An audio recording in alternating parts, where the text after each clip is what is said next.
ज्ञान करजम करमी। जो बन गए परमात्मा पर्याय में भी वैसवी। वे साध्य साधन है प्रभु जो भव जलधि के पार है। हो नमन उन जिन वाणी को जो भव जलधि के पार है।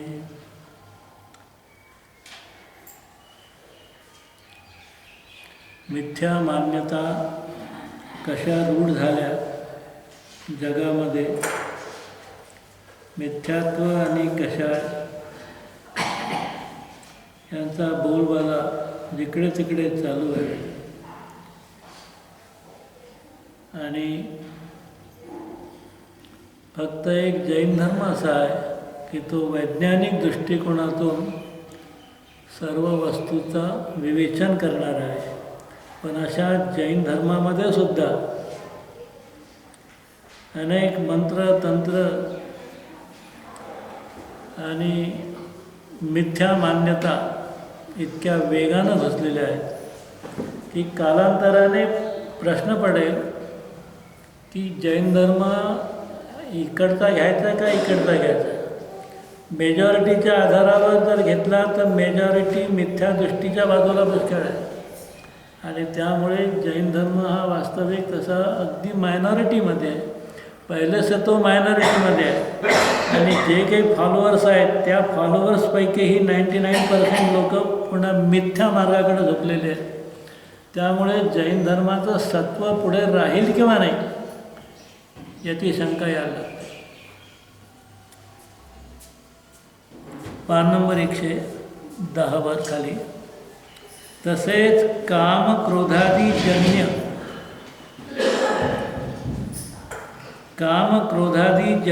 कार्याच्या वर्णनाद्वारे स्तुती वगैरे करण्यात येते। सगुण भक्ती म्हणतात ते सगुण भक्ती, तर गुणांची भक्ती त्यांचे गुण कोणते पाहतात? काम क्रोध, हे जे काम वासना आहेत, क्रोध कषाय वगैरे आहेत, तर या कषायांचा आधार घेऊन स्तुती चाललेली आहे देवांची अन्य मतामध्ये। त्या सगुण भक्ती असं त्यांनी नाव दिलं आहे, गोंडस नाव दिलं आहे। सगुण भक्तीमध्ये लोकव्यवहारात जसे नायक नायिकांचे शृंगार वर्णन करतात तसंच देवादिकांचे सुद्धा शृंगार वर्णन त्यांच्यामध्ये आहेत। तसे ठाकूरजी व ठाकुराणीचे वर्णन केलेले असते। स्वकीय आणि परकीय स्त्री संबंधी संयोग वियोगरूप सर्व व्यवहाराचे तेथे निरूपण असते। कशामध्ये? सगुण भक्तीमध्ये। स्नान करणाऱ्या स्त्रीचे वस्त्र चोरणे, दही लुटणे, स्त्रीचे पाय धरणे, स्त्रीसमोर नाच करणे, ज्या चेष्टा करताना सामान्य मनुष्यालाही संकोच वाटावा त्या बाबींना आपण उचित ठरविले असे नाही का होणार? जैनांनी त्यांना प्रश्न टाकला आहे की तुम्ही या सर्व गोष्टी तुमच्या पुराणामध्ये ठेवल्या, सामान्य माणूससुद्धा जो करण्यासाठी धजावत नाही अशा तुम्ही गोष्टी खुलेआम देवाच्या नावावर खपवता। हे ठाकूरजीनं केलेलं आहे, ठाकूरांनी केलेलं आहे। तिथं ठाकूरजीची एक कल्पना करतात, ते श्रीकृष्णालाच ठाकूर म्हणतात ते। अशी प्रवृत्ती व क्रिया तर कामवासनेने अतिशय पीडित असतानाच होते। तसेच युद्धादी केल्याचे वर्णन करतात, ही तर क्रोधमूलक कार्य आहे। आपली श्रेष्ठता दाखविण्यासाठी केलेले उपाय मानाची कार्ये होत। नाना कपट केल्याचे सांगतात, ती मायेची कार्ये आहेत असं म्हणतात। कामविकार आहे, क्रोधादी कषाय आहे, मायाचार आहे आणि या सर्वांना तुम्ही गोंडस नाव देऊन सर्वसामान्य जनांच्या श्रद्धेला पोषक असं वातावरण तुम्ही बनवलेलं आहे. विषय सामग्रीच्या प्राप्तीसाठी अनेक यत्न केल्याचे सांगतात. विषय सामग्रीच्या प्राप्तीसाठी देवदेवता तुम्ही ज्याला मानता त्या देवदेवतासुद्धा कामवासनेनी अत्यंत पीडित असलेले आणि विषय सामग्री जमा करण्यासाठी सुद्धा ते प्रयत्न करतात. तुमचे देवदेवता अनेक यत्न केल्याचे सांगतात. ही लोभाची कार्ये होत, कुतूहलादी केल्याचे वर्णन करतात. ती हास्यादिकांची कार्ये होत. याप्रमाणे कामक्रोधादी जनित चेष्टांचे वर्णन करून म्हणतात की आम्ही स्तुती करतो, ही आमची स्तुती आहे, असं ते निर्लज्जपणे म्हणतात. जर कामक्रोधादिकांची कार्येच स्तुत्य असतील तर निंद्य कार्ये कोणती असावीत? ज्यांची शास्त्रात व व्यवहारात अत्यंत निंदा केलेली आढळते त्यांची स्तुती करून वर्णन करणे हे तर अट्टल कुटाळखोरासारखे झाले. शिवाय प्रश्न असा की कोणाच्याही नावाचा उल्लेख न करता अशा कार्याचा उल्लेख करावा वा कोणीतरी अशी कार्य केल्याचे सांगितले तर त्याला आपण भले म्हणाल का वाईट? जर भले म्हणत असाल तर पापी भले ठरतील, वाईट कोणास म्हणणार? जर वाईट म्हणाल तर असे कार्य करणारा कोणीही असो तो वाईटच ठरणार. निष्पक्ष न्याय करा, निर्णय घ्या. जर पक्षपाताने म्हणाल की ठाकूरजींचे असे वर्णन करणे म्हणजे स्तुतीच आहे, तर ठाकूरजींनी अशी निंद्य कार्ये का केलीत? अशी निंद्य कृत्ये करणाऱ्यात काय सिद्धी झाली? जगराहाटीसाठी केली असं तुम्ही म्हणाल तर परस्त्री सेवनादी निंद्य कार्याची प्रवृत्ती चालू ठेवण्यात आपला व दुसऱ्याचा कोणता फायदा आहे? म्हणून ठाकूरजींनी असे कार्य करणे हे संभवनीय नाही. आणि जर ठाकूरजींनी न करताही केल्याचे तुम्हीच सांगत असाल तर जेथे दोष नव्हता तेथे बोल ठेवला म्हणून असे वर्णन करणे ही स्तुती नव्हे तर ही निंदा झाली. स्तुती करताना ज्या गुणांचे वर्णन करावे तद्रूप भक्ताचे परिणाम होतात अथवा त्यामध्ये अनुराग उत्पन्न होतो. म्हणून कामक्रोधादिकांचे वर्णन करताना स्वयं कामक्रोधरूप विकारी होईल. म्हणून अथवा कामक्रोधादिकामध्ये अनुरागी होईल हे भाव चांगले नाहीत. जर म्हणाल भक्त असे भाव करीत नसतो तर परिणाम झाल्याशिवाय वर्णन कसे केले? त्यांच्या अनुरागाशिवाय भक्ती कशी काय केली? जर हेच भाव चांगले असतील तर ब्रह्मचर्य अथवा क्षमाधिकांना चांगले का म्हणता? या दोहोंमध्ये तर परस्पर विरोध आहे. तसेच सगुण भक्ती करण्यासाठी रामकृष्णादिकांची मूर्तीही शृंगारादिकांनी विकृत आणि स्त्री संगमादिकांनी सहित बनवितात. आपले लोक विचारतात मग रामाच्या मंदिरात जावं की नाही? कृष्णाला पूजा करी का तो पुढचा तीर्थंकर होणार आहे.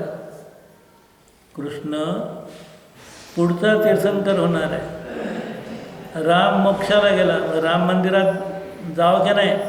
हनुमान मोक्षाला गेले, मग हनुमान मंदिरात जावं की नाही? असा प्रश्न आहे. तर ज्या रूपामध्ये ते राम मानतात, ज्या रूपामध्ये हनुमान मानतात त्या रूपात आपण मानत नाही. आम्ही वितरागतेला प्राधान्य देतो. वितरागता आमचं सर्वा जोर आमचा वितरागतेवर आहे. म्हणून रामसुद्धा आम्ही त्या अर्हंत अवस्थेमध्ये किंवा सिद्धावस्थेमध्ये असलेल्या रामाला आम्ही पूजतो. संसारी दशेमध्ये तुम्ही जे चित्र उभं केलं आहे मंदिरमध्ये, राम आणि तिथे सीता, अशा संसार अवस्थेतल्या कोणत्याही व्यक्ती भले त्या लोकांमध्ये प्रसिद्ध असो, ते आम्हाला पूजनीय नाही. आम्ही सुद्धा कृष्णाला सुद्धा पूजन करत नाही. आम्ही पुढची आगामी 24 मधले जे तीर्थंकर होणार आहेत त्या तीर्थंकराची पूजा करतो. या भवामध्ये जो आता श्रेणिक राजा नरकामध्ये आहे तर श्रेणिक राजाचं कोणी अष्टक देणार नाही. परंतु पहिले तीर्थंकर होणार आहे महापद्मजी, त्यांचं अष्टक आमचा जो तयार आहे, आम्ही त्यांची पूजा करू. पण आज नरकामध्ये असलेला श्रेणिक राजा, भले तो क्षायिक सम्यक दृष्टी असो, त्याला आम्ही पूजत नाही. आणि तुम्ही तर साक्षात वर्तमान काळामध्ये जे कामक्रोधादी विकारांनी बरबटलेले आहेत, इच्छेनी अगदी तयार आहेत सर्व, यांची भक्तिस्तुती सगुण उपासनेच्या नावावर तुम्ही चालवलेली आहे. कितपत योग्य आहे? तसेच सगुण भक्ती करण्यासाठी रामकृष्णाधिकांची मूर्तीही शृंगाराधिकांनी विकृत हे झालं. अरे रे, काय ही विटंबना! ज्याचे नाव घेताना लाज वाटते. सर्व लोक ज्या झाकून ठेवतात हे लोक त्याच्या आकाराचे पूजन करतात. काय त्यांना इतर अंगोपांग नव्हते?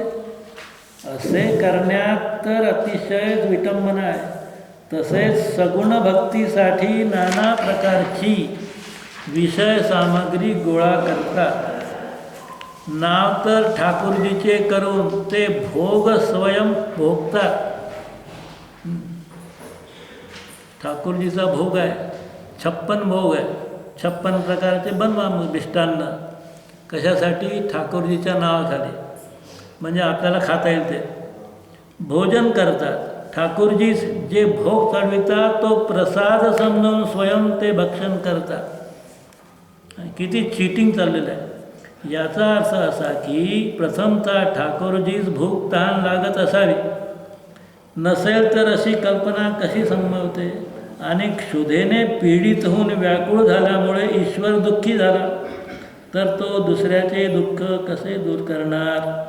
दुसरं, भोजनादी सामग्री स्वयं त्यांच्याकरिता अर्पण केली, परंतु ठाकूरजी देतील तेव्हा तो प्रसाद होईल आणि स्वयं घेतल्याने तर प्रसाद होत नाही. जसे कोणीतरी राजास काही भेट दिली, राजाने परत दिल्यानंतर ग्रहण करणे हे तर योग्य, परंतु राजास नजराणा दिला आणि राजाने तर काहीच म्हटले नाही, उलट राजा तर मला बक्षीस देणारच आहे असे म्हणून आपल्याच हाताने आपला हात जगन्नाथ म्हणून त्याचा स्वीकार करील, हा एक खेळ झाला. राजाला नजराणा दिला, राजा काही बोलला नाही, उचलून घ्या रे तो नजराणा, हा राजाचा प्रसाद आहे आपल्याला. अशा प्रकारे मौल्यवान वस्तू द्यायची आणि ताबडतोब त्याच्यासमोर घेऊन घ्यायची.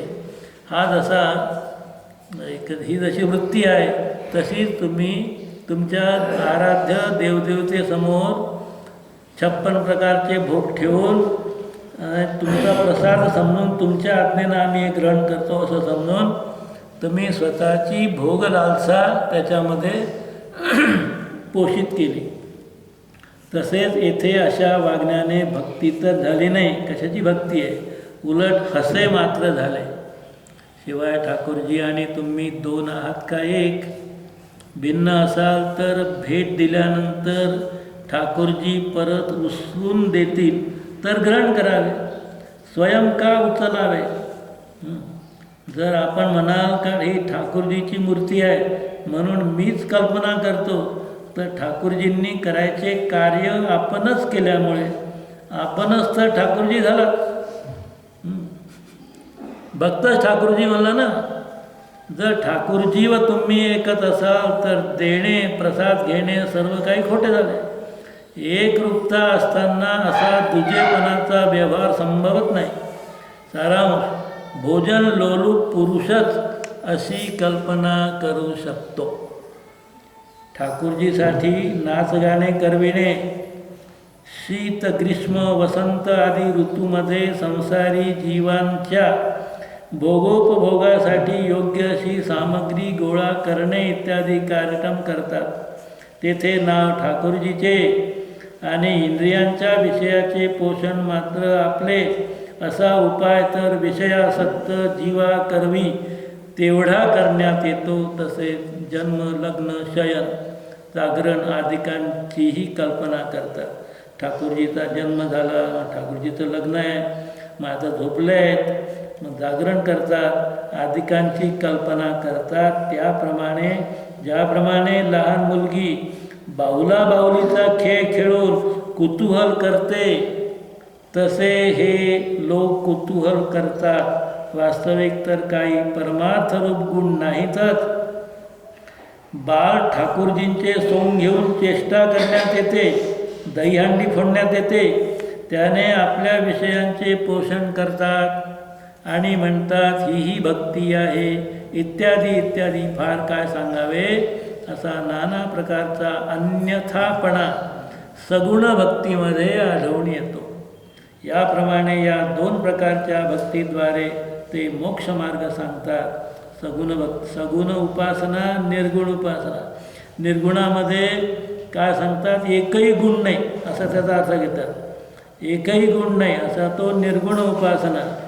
याप्रमाणे सगुण भक्तीचे स्वरूप अयथार्थ कसे आहे सांगितले. आता ज्ञानयोगद्वारे मोक्ष होतो असे अन्यमती सांगतात. त्याचं विवेचन. एक अद्वैत सर्वव्यापी परब्रह्मात जाणणे म्हणजे ज्ञान होय. ही ज्ञानाची डेफिनेशन त्यांची बरं. एक अद्वैत सर्वव्यापी परब्रह्मास पूर्ण जली, स्थली, आकाशी, पाषाणी त्याचं अस्तित्व आहे हे मानणं, आणि हा झाला ज्ञानयोग. याचा अयथार्थपणा पूर्वीच सांगितलेला आहे. तसेच आपण स्वतःस सर्वथा शुद्ध ब्रह्मरूप मानतात आणि शरीरादी व कामक्रोधादिकांना भ्रम समजणे यास ज्ञान म्हणतात. शरीर आहे, कामक्रोधादी विकार आहे. आपण त्यांना म्हटलं का हे तुमचं शरीर आहे, हे तुमचं कामसेवन आहे, शरीराद्वारे भोग आहे, खाणं पिणं आहे. मग हे कोण ब्रह्मा करतो का, तर ते सांगतात का नाही, हे शरीरच आमचं नाही आहे. हे शरीर आणि हे सर्व वस्तू ह्या सर्व माया आहे. मी फक्त एक अद्वैत असा अविनाशी परमात्मा आहे, ब्रह्म आहे, बस. बाकी सर्व हे काय आहे, हे माया आहे. माया आहे याचा अर्थ असा की तुम्हाला डोळ्यानं दिसतात ह्या वस्तू, परंतु ह्या वस्तूच नाही मुळी जगामध्ये, हे सर्व माया आहे असं ते म्हणतात. एकतर जीवात्मा स्वयं शुद्धच आहे असे गृहीत धरले तर मोक्षाचा उपाय कशासाठी करावा. दुसरं, स्वतः आपण शुद्ध ब्रह्म आहे हे ठरल्यानंतर कर्तव्याचे काय उरले. तसेच आपणास प्रत्यक्ष कामक्रोधादी विकार दिसून येतात आणि शरीराधिकांचा संयोग पण दिसून येतो. याचा अभाव व्हायचा तेव्हा होईल, परंतु वर्तमान काळी याचा सद्भाव मानणे हा भ्रम कसा. हा वर्तमान काळात प्रत्यक्ष शरीर दिसते, प्रत्यक्ष भोगासक्ती दिसते, खाण्याची आसक्ती दिसते, कामविकार दिसतात आणि याला तुम्ही भ्रम समजता, माया समजता. जे दिसते तसं नसते असं म्हणता तुम्ही, ते कसं शक्य आहे, कोण विश्वास करेल. तसेच ब्रह्मवादी म्हणतात की मोक्षाचा उपाय करणे सुद्धा खोटे आहे. ब्रह्मवादी म्हणतात मोक्षाचा उपाय सुद्धा करू नका, आम्हीच मोक्ष स्वरूप आहोत. जसे दोरी तर दोरीच आहे, त्या सर्प समजत होता तो भ्रम होता, भ्रम नष्ट झाला तर दोरी ती दोरीच आहे. तसेच आपण स्वयं तर ब्रह्मच आहे, स्वतःला अशुद्ध मानत होता, हाच भ्रम होता. भ्रम नष्ट झाल्यानंतर हा स्वयं ब्रह्मच आहे असे म्हणणे देखील खोटे आहे. जीवात्मा शुद्ध असताना त्यास अशुद्ध जाणले तर तो भ्रम होईल, परंतु जो प्रत्यक्ष कामक्रोध वगैरे विकारांनी अशुद्ध आहे त्यास अशुद्ध जाणणे हा भ्रम कसा. मुळामध्ये हे जे तत्त्वज्ञान आहे हे अद्वैत सर्वव्यापी परब्रह्माचं जे तत्त्वज्ञान आहे त्या तत्त्वज्ञानामध्ये ही एक खोट आहे की वस्तू जी आहे, वस्तुव्यवस्था विश्वामध्ये कशी आहे हे त्यांना माहीत नाही. जीवाबद्दल बोलायचं झालं असेल तर सर्व जीवांच्या ठिकाणी तो अद्वैत ब्रह्म आहे. फक्त जीवांच्याच ठिकाणी नाही तर तो एक अद्वैत ब्रह्मा सर्व जीवांना कव्हर करणारा आहे. नुसते जीवांनाच कव्हर करणारा नाही तर या दगडधोंड्यामध्ये सगळा तो ब्रह्मा पसरलेला आहे. तर हे पूर्वी आलेलं आहे, त्याचं खंडनही केलेलं आहे. तर आता याच्यामध्ये हा मुद्दा आहे की आपल्याही मान्यतेमध्ये कधी असा एक सूर येतो की मी परब्रह्म आहे, मी शुद्ध रूप आहे, चिदानंद रूप आहे.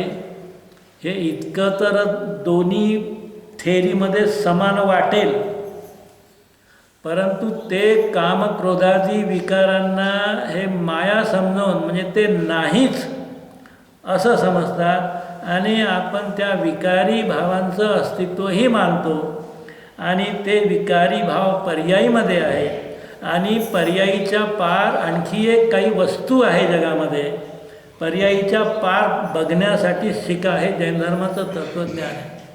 पर्यायीमध्ये अशुद्धता आहे, पर्यायीमध्ये राग द्वेष आहेत, हे स्वीकारून पर्यायीच्या पलीकडं आणखी एक असा एक कमरा आहे, पर्यायीच्या पलीकडे असं एक मोठं दालन आहे, त्याच्यामध्ये आपलं शुद्ध चैतन्य स्वरूप आज विद्यमान आहे. तो परब्रह्म, त्याला परब्रह्म म्हणा काही म्हणा, ही जैनाची फिलॉसॉफी आहे की माझा आत्मा शुद्ध आहे हे कबूल करून पर्यायीमध्ये सुद्धा अशुद्धता आहे, पर्यायीमधली अशुद्धता काढायची, याचं नाव पुरुषार्थ आहे. आणि हा पुरुषार्थ तेव्हा सफल होईल ज्या वेळेला स्वभावामध्ये शुद्धता आहे हे ज्यानं कबूल केलं, त्या स्वभावामधल्या शुद्धतेच्या आधारानेच, त्याच्या आश्रयानेच पर्याय शुद्ध होणार आहे. हे जैन धर्माचं जिष्ट आहे. जैन धर्माला तेवढंच करायचं की मी शुद्ध आहे, 100% शुद्ध आहे स्वभावाने, पर्यायीमध्ये अशुद्धता आहे, पर्यायीमधली अशुद्धता मिनिमाइज करणे, कमी कमी करत जाणे हा माझा पुरुषार्थ आहे. ही माझी साधनेची ती दशा आणि दिशा राहील की माझ्या पर्यायीमध्ये आलेली विकृती माझ्या त्रिकाली ध्रुव भगवान आत्म्याच्या साक्षीने किंवा त्याच्या आश्रयाने त्याला लक्ष करून ही माझी पर्यायीमधली शुद्धता वाढत वाढत वाढत जाईल. हा पूर्ण जैन धर्माचा जिष्ट आहे. याच्यामध्ये शुभराग, भक्तीचा भाव वगैरे हे सर्व हे जे विकार भाव आहेत, हे विकार भाव मोक्ष मार्गामध्ये किती कोणत्याही प्रकारे कॉन्ट्रीब्युशन, कोणत्याही प्रकारे सपोर्ट करणारे नाहीत. हा जो भक्तीचा भाव जो वगैरे आहे सर्व, ज्याला आपण कवटाळून बसलेला आहे, हा मैल आहे, मैल. साखरेवर आलेला मैल, बुरा करताना साखरेवर मैल येतो, तो काढतो का नाही? साखरेमध्येच आहे, पण तो मैल बाहेर काढल्याशिवाय बुरा होत नाही, झाला तरी तो काळपट येतो. म्हणून हा भक्तीचा भाव, पापाचा भाव तर तो मैल आहेच, परंतु ज्या पुण्यभावाबद्दल आमची जी एका कप्प्यामध्ये रुची भरलेली आहे, ती रुची म्हणजे तो एक जहर आहे. ती मान्यता जहराप्रमाणे आहे. आणि संपूर्ण अनंत काळामध्ये अनंत वेळा जैन धर्म मिळाला असताना देखील, अनंत वेळा जैन धर्म मिळाला, अनंत वेळा श्रावक बनलो, अनंत वेळा मुनी महाराज बनलो, परंतु त्या मान्यतेमधला जो शुभराग, तो शुभराग मला मोक्षाला कारणीभूत आहे, थोडा तरी कारणीभूत आहे, ही विषारी मान्यता याची आजपर्यंतच्या भवामध्ये कधी निघाली नाही. आणि म्हणून या प्लॅटफॉर्मवर तुम्ही आणि आम्ही एकाच प्लॅटफॉर्मवर जे आलो ते त्या मान्यतेने आलेले आहोत. ही मान्यता जर रूट आऊट झाली या भवामध्ये की शुभरागसुद्धा हा तितकाच घातक आहे जितका अशुभराग घातक आहे. आणि सर्व प्रयत्न एक शुद्ध चिदानंद भगवान आत्मा जो आतमध्ये शिल्लक आहे, जो आज आपल्यामध्ये विद्यमान आहे, त्याची अस्थि स्वीकारणे, त्याची प्रतिष्ठापना करणे. समयसाराच्या सुरुवातीला पहिल्या गाथेमध्ये अमृतचंद्राचार्याने टीकेमध्ये हे लिहिलेलं आहे की मी सर्व जीवांच्या मध्ये तो शुद्धात्म्याची स्थापना करतो. त्याच्या अगोदर त्यांनी लिहिलं आहे की मी सर्व सिद्धांना आपल्या आणि तुमच्या आत्म्यामध्येही प्रतिष्ठापित करतो, माझ्या आत्म्यामध्येही प्रतिष्ठापित करतो. सिद्धांना प्रतिष्ठापित करायचे याचा अर्थ काय? सिद्ध भगवान तर येणार नाही, पण मी सिद्ध समान आहे या मान्यतेचं प्रतिष्ठापन मी स्वतः करतो आणि तुमच्यामध्येही करतो. त्याच्याशिवाय तुम्हाला समयसार समजणार नाही. ही पहिले समयसार लिहिताना ही खबरदारी आचार्यांनी घेतलेली आहे.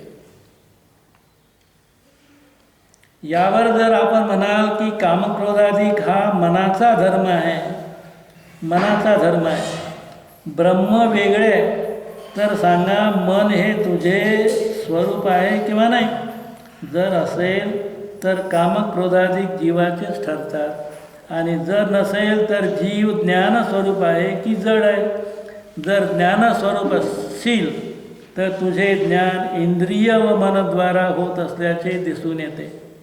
याशिवाय पृथक असे कोणतेही ज्ञान नसल्याचे दाखवशील तर त्यास आपले स्वरूप मानू. ते तर भासत नाही. उलट मन हा जो धातू आहे, मनमान्यते चौथ्या गणाचा धातू आहे आत्मनेपदी. तर ज्ञाने म्हणजे ज्ञान या अर्थानं आहे, मन धातू ज्ञान या अर्थानं आहे. मन धातूपासून मन शब्दाची व्युत्पत्ती आहे. म्हणजे मन तर ज्ञान स्वरूप आहे. एक तर ह्या दुसऱ्या ज्ञानाचा स्वामी कोण हे सांगा. आत्म्याशिवाय तर हे ज्ञान कुणास होत नाही. आणि जर आत्मा जड आहे म्हणा तर ज्ञानाशिवाय आपल्या स्वरूपाचा विचार तरी कसा करता? म्हणून हे तर शक्यच नाही. जर आपण म्हणाल की ब्रह्म वेगळे आहे, तर ते ब्रह्म आपणच आहात की दुसरे कोण आहे?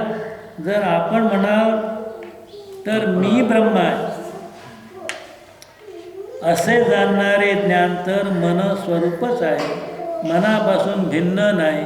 आपणामध्ये आपलेपणाची भावना करता येते, परंतु ज्यास पृथक मानतो तेथे स्वत्वाची कल्पना असू शकत नाही. जर ब्रह्म मनापासून पृथक आहे तर मनरूप ज्ञान ब्रह्मामध्ये स्वची कल्पना कशी करतील? जर ब्रह्म काही वेगळेच असेल तर आपण ब्रह्मामध्ये स्वत्व का मानता? म्हणून भ्रम सोडून असे समजा की स्पर्शनादी इंद्रिये जी शरीररूप आहेत ती तर जड आहे, आणि या निमित्ताने जे जाणणे होते ते आत्म्याचे स्वरूप आहे. तसेच मनसुद्धा सूक्ष्म परमाणूंचा पुंज असल्यामुळे तेही शरीराचा भाग आहे. तद्वारा जे कामक्रोधादी विकाराने जाणणे होते ते जीवरूप आहे. विशेषतः एवढीच की जाणणे निज स्वभाव आहे, कामक्रोधाधिक औपाधिक भाव आहे, आणि आत्मा अशुद्ध आहे. जेव्हा योग्य काल प्राप्त झाला असता कामक्रोधादी विकार नष्ट होतील आणि ज्ञान हे मन आणि इंद्रियांच्या अधीन राहणार नाही, तेव्हा केवळ ज्ञान स्वरूप आत्मा शुद्ध होईल. असेच बुद्धी म्हणजे पर्यायी, केवळ ज्ञान स्वरूप आत्मा शुद्ध होईल याचा अर्थ पर्यायीने घ्यायचा आहे. असेच बुद्धी अहंकारादिकाबाबत समजावे. कारण मन आणि बुद्धी आणि शब्द एकार्थवाची आहेत. अहंकारादी कामक्रोधाप्रमाणे औपाधिक भाव आहे. यांना आपणापासून भिन्न जाणणे हा भ्रम आहे. यांना आपले विभाव समजून या औपाधिक भावांचा अभाव करण्याचा प्रयत्न करणेच योग्य आहे. परंतु ते लोक विभावाला मानत नाही, पर्यायीला मानत नाही.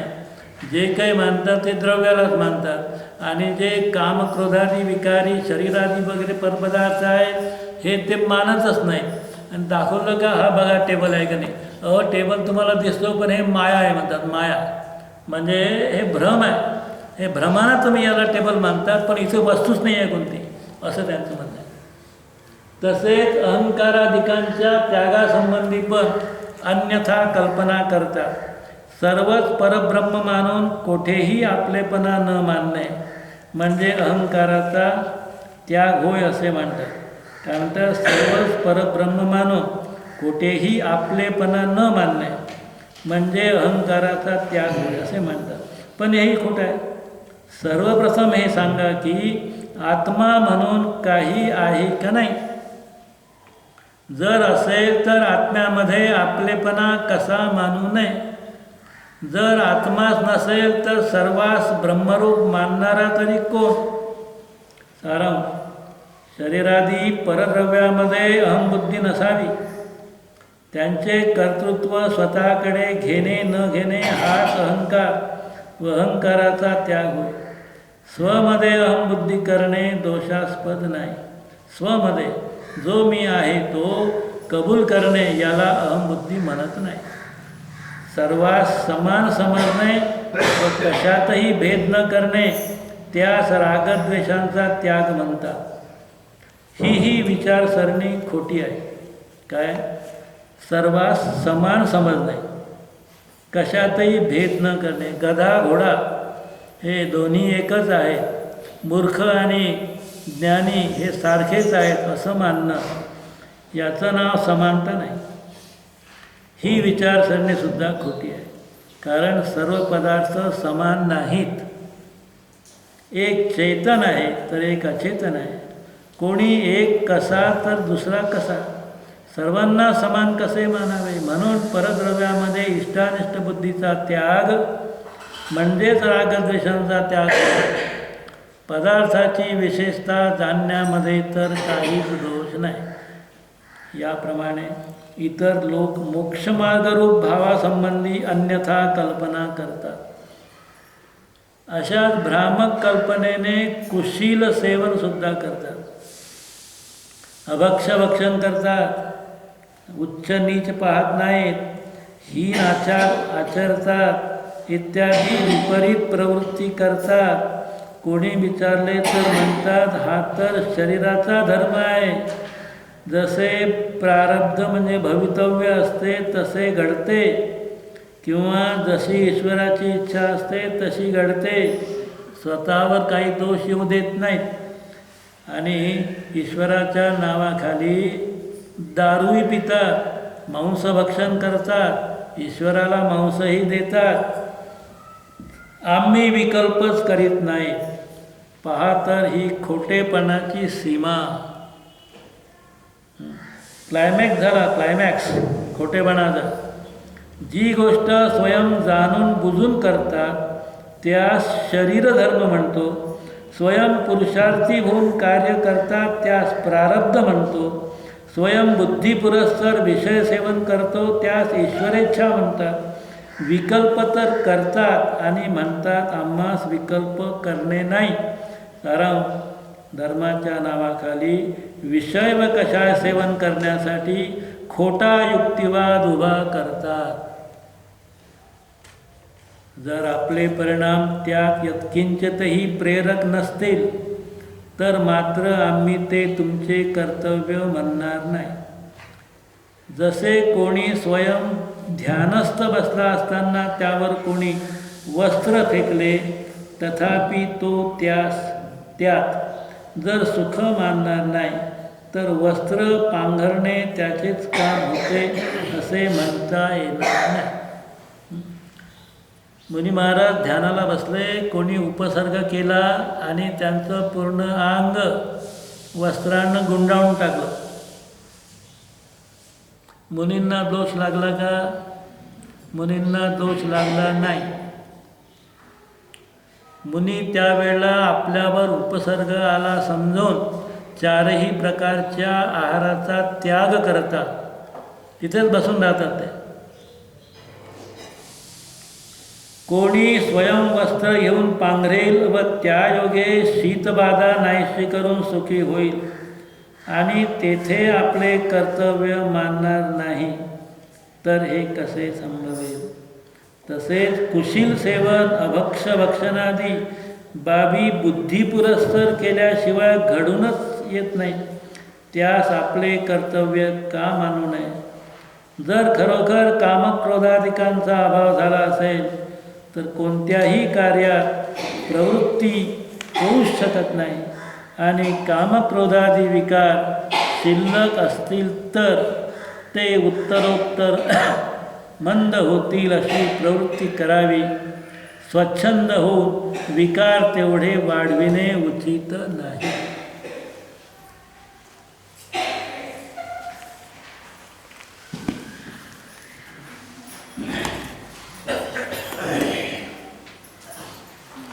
क्षणिक वृत्ती नहीं